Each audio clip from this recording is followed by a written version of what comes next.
Hi everyone and welcome again to this short video series. In today's video, I'll be talking about 2019 exam question number 9. This question came from the topic of investments.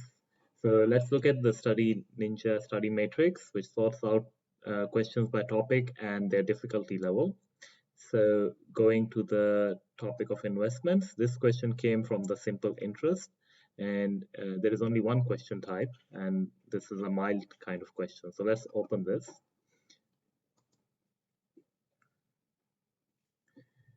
Now, this one is question 2019 question number 9. And if you need to work out any theory related to this question, you can look into the notes here in the topic. So it tells you everything you need to know, and more specifically, this bit that would be of interest, how to work out the principal, how to work out the interest using simple interest rate.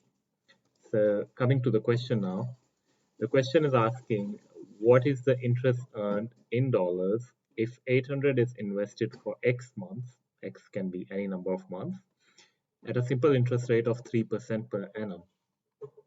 So that's why I said this part is important. This is how you work interest in a simple interest rate when simple interest rate is given. So let's take out the question as usual. So we have the question over here now. So to work out interest,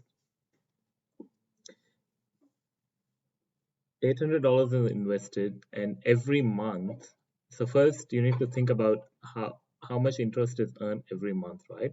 So 3% is annual per annum, and this is in months.